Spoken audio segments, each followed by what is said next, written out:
नमस्कार. आणखीन एका ब्लॉगमध्ये आपले सर्वांचे स्वागत आहे. तर सकाळी चहासोबत आम्ही घेतलेला आहे पालक चिवडा आणि पार्ले बिस्किट. तर पिल्लू आणि मी दोघे मिळून आता चहा घेणार आहोत. बाळ झोपलेला आहे. तर चहा घेऊन झाल्यानंतर मी थोडीशी रूम इथं क्लीन केलेली आहे, कारण आता बाळाला अंघोळ घालायला मावशी येतात.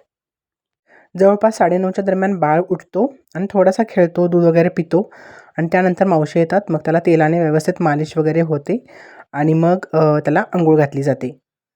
तर बाळाचे केस खूप वाढलेले आहेत आणि आता त्याला 6वा महिना संपत आलेला आहे. तर 7व्या महिन्यामध्ये त्याचं जावळ काढण्याचा फंक्शनसुद्धा आम्ही करणार आहोत. आणि विनूचा ना खूप सारा होमवर्क अजून पेंडिंग आहे. तो खेळतच असतो. होमवर्क करण्यासाठी घरामध्ये येतसुद्धा नाही. म्हणून त्याला इथं मी जबरदस्ती होमवर्क करण्यासाठी बसवलेलं आहे. तर बाळाची अंघोळ होईपर्यंत मी असं त्याला स्वॅडल करण्यासाठी बेडवर अंथरून ठेवते. आणि आज मम्मीने सकाळच्या जेवणामध्ये बनवली होती बीन्सची भाजी, त्यानंतर डाळीची आमटी. तर जेवण वगैरे करून मी मशीनला कपडे लावण्यासाठी माडीवर गेली होती. तर बाळाला सोबतच मी घेऊन गेली होती. तर वारा खूप सुटलेला आहे आणि थंडीही अजून आहे.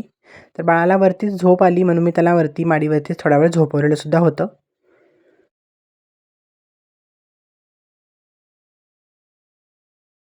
त्यानंतर आहे संध्याकाळची वेळ आणि मम्मी जेवणाची तयारी करत होती. तर मम्मी बनवणार होती पाटवड्या. त्यासाठी तिची तयारी चाललेली होती. तर आम्ही चहा वगैरे घेतला. रताळेसुद्धा उकडलेले होते, ते पिलूने खाल्लेले आहेत. आणि आज मी बनवणार होती कॅरेट राईस. तर त्याचीसुद्धा मी इथं तयारी थोडी करत होती. तर मम्मीने ना गाजर आणि कांदा वगैरे सर्व चिरून देते म्हणाली. त्यामुळे ती चिरून ठेवते तोपर्यंत मी बाळाला सांभाळत होती. आणि पाटवड्या झाल्यानंतर पहिला पिल्लू त्याच्यावर ताव मारतो.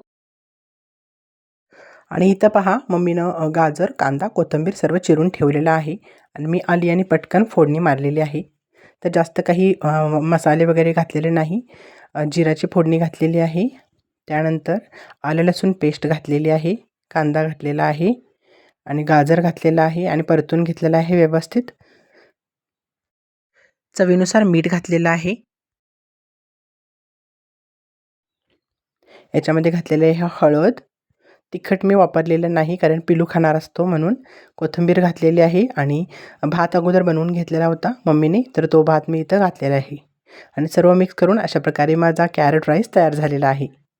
तर हे पाटवड्या आणि कॅरट राईसचं कॉम्बिनेशन खूपच मस्त लागलं जेवणासाठी आणि पिलूनेही कॅरट राईस आणि पाटवड्या दोन्ही एन्जॉय केलं. Thank you friends. बाय.